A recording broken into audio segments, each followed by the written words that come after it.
Welcome back to the Talking Hedge. I'm Josh Kincaid, Capital Markets Analyst and host of your Cannabis Business Podcast. Today we're going to take a look at a report from BDSA or BDS Analytics about what is driving the surge in per capita spending. To help us do that is Katrina Glogowski, angel investor and attorney. Katrina, thanks for being back on the podcast. Morning, Josh. So we've got a graph here with Colorado, California, and Alaska. BDS goes on to say that when Colorado first launched adult use sales in 2014, the existing medical market opened up to a wave of new consumers, including those from the sizable illicit market, as well as new consumers who previously had little or no experience with cannabis. The launch of adult use sales in other U.S. states, along with expanding medical programs, have led to an increase in legal per capita sales across the U.S. at 31% compounded annual growth rate from 2013 to 2019. While the tremendous growth of the past 6 years is expected to slow, per capita sales are likely to increase for years to come as cannabis producers continue to adapt to the desires of an increasing diverse and growing legal market for the consumer base. And not surprisingly, the fastest in per capita sales and driven by adult use markets, with Colorado sales rising from $64 per capita in 2013 to $290 per capita in 2019. The graph doesn't include California, but with this virus, that's also been an increase. Online sales in California are $60 minimums, but we were seeing 120-ish during the early parts of that pandemic. Josh, I'd like to correct you. This graph does include California. Did you mean Washington? No, I'm in California. I just wasn't paying attention, so thanks for that. Sorry. No, coffee. good. Yeah, no, I haven't had my coffee yet. That is a good point. Actually, I haven't had coffee since around April 20th of this year. Totally cut it out. And it is interesting. You would think that your body would slowly start to like wake up, and I don't know, I might have to shift to like cold showers or something stupid. We should have a graph about correlations between coffee and podcasts, Josh. We do have one about what cannabis and coffee does. So you'll have to check that one out. It's kind of interesting. What I find interesting about this graph is Alaska. Alaska is off the charts on this graph. Yeah, I don't know what the deal is. I mean, I guess in 2017, it kind of just took off and is going.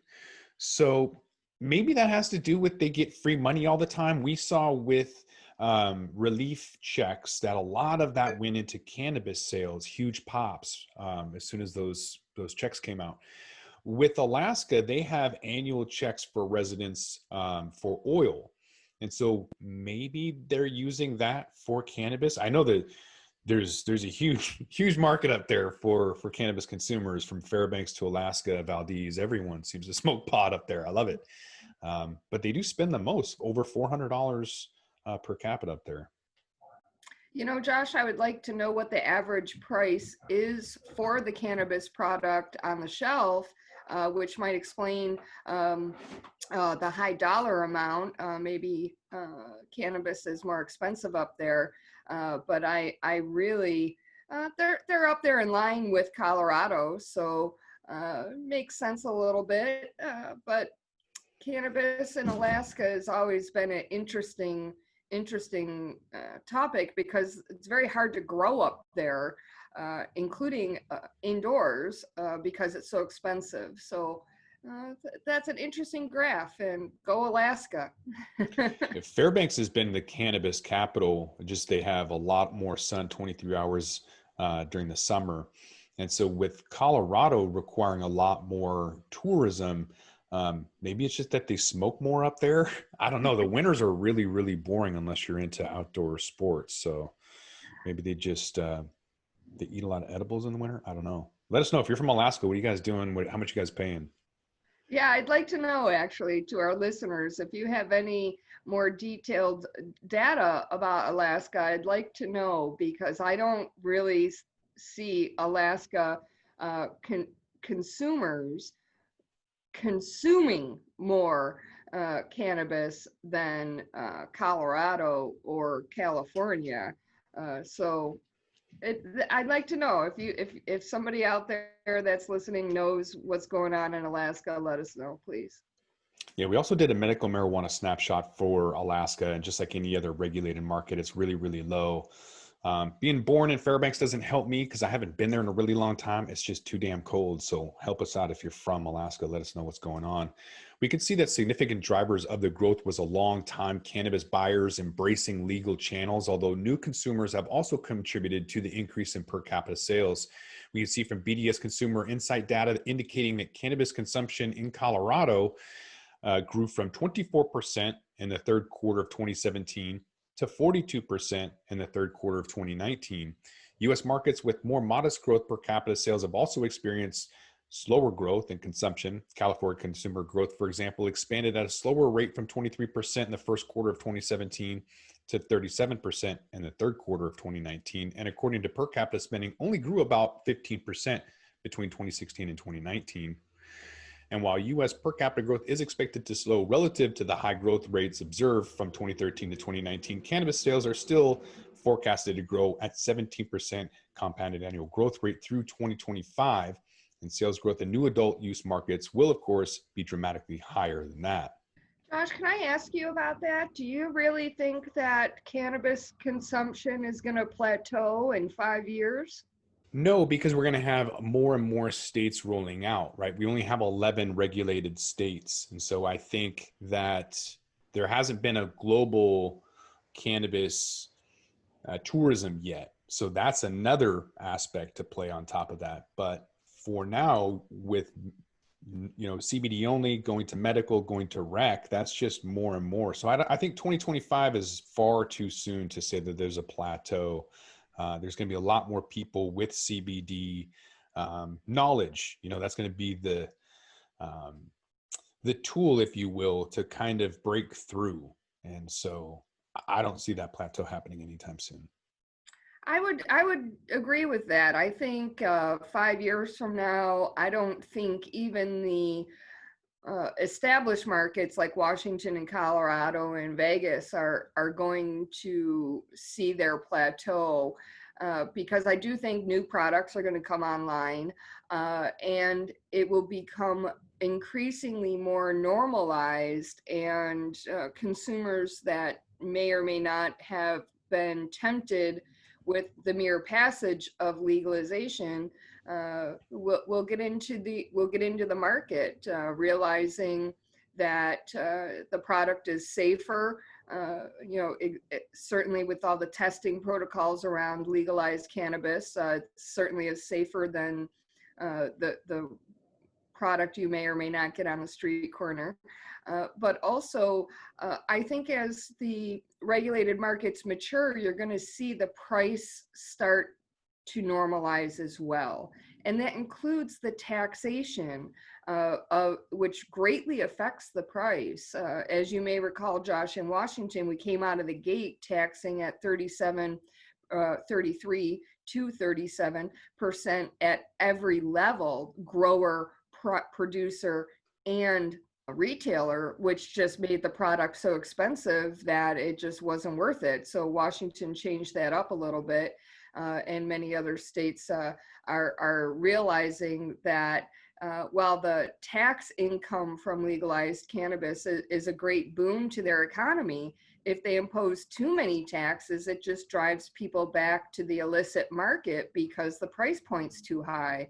So I think there's a combination of things, normalization for the soccer moms. We talk about the soccer moms quite a bit, but also the price will settle down, and new products coming on the market to entice someone.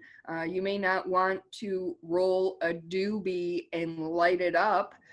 So there's other ways to consume cannabis, and the consumers will become more familiar with that and more comfortable with that.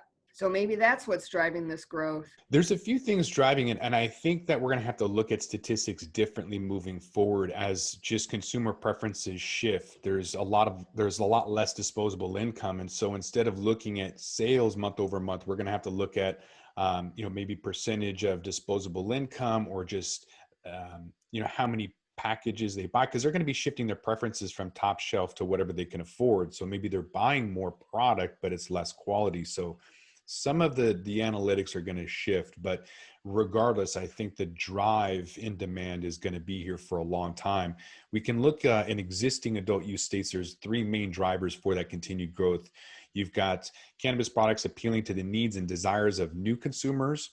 You have improved product availability and growing acceptance of cannabis. So, and again, a lot of that was CBD kind of being the gateway to cannabis acceptance, and of course, being deemed essential business during the pandemic. And then a subset of that is people like the ease of use, the discretion, and then recognizing cannabis just from other product goods. I think the chocolates and the candies are a good example of that.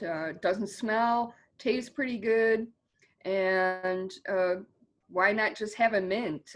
Mr. Moxie's mints, which we have here in Washington, are very, very popular. Comes in a tin that looks like Altoids, doesn't smell. Pop a mint in as you're watching your kids' violin concert and enjoy it. Yeah, so BDS Analytics Consumer Insight from first quarter of 2020 demonstrated that products such as gummies and candies and baked goods were among the most consumed edibles. 60% of existing edible consumers reported gummies, candies, and baked goods. And that was kind of everything. Aside from cannabis, it was also just in the regular grocery store. People were buying flour and chocolate chips and just comfort foods in general. So I think that kind of was the same thing. People weren't working. So instead of topicals, they were going towards edibles. But we were seeing other ingestible products offering familiar factors for new consumers becoming increasingly more common and popular, like chewing gum. Chewing gum. There might be gum. I haven't seen a gum yet, but it wouldn't surprise me. Yeah, I thought that was interesting as well. So 8% of respondents reported consuming in the first quarter of 2020. That was up 5% from the third quarter of 2018. Powdered mixed drinks were 5% reported consuming in the first quarter of 2020, up from 2%. And sparkling and carbonated waters were experiencing an increase in consumption, growing from 3% in 2018 to 5% in 2020. So current innovations, they include fine-tuning their products to the needs of more discerning people that want more flavor, more options, maybe a higher THC for people like me, including other cannabinoids. There's a lot of awareness, obviously, with CBD and CBG and some of these other things. So continued fueling that growth of per capita sales growth in the US. I like the numbers. Yeah. And I think as the prices come down, that's obviously going to be a huge driver as well, right? So we saw that with CBD prices, kilos going from 18,000 water soluble all the way down to 3,000. And then now you can find it as low as 300, quality pending. And we'll see the same thing with other cannabinoids. So obviously with the price going down, some people will get out of the game, provide other opportunities for other business. And then hopefully some of these products will be more affordable. No one's running out to Starbucks spending $20 on a lemonade or coffee, right? So in order to get the volume up, you need to reduce the price. And hopefully we'll see that in the near future.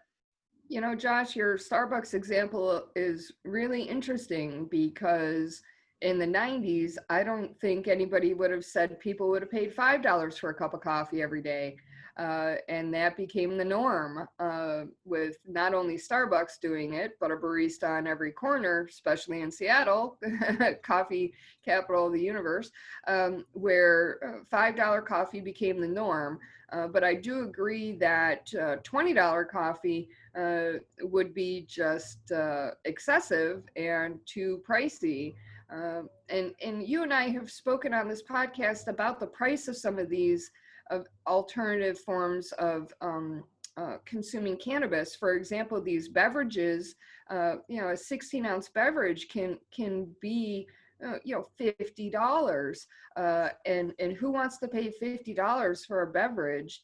Now you come down, there are some people that will, for aged whiskeys and sakes and wines and things, but that market is very, very small compared to the, let's call it the Bud Light level of market, where people just want affordable experiences.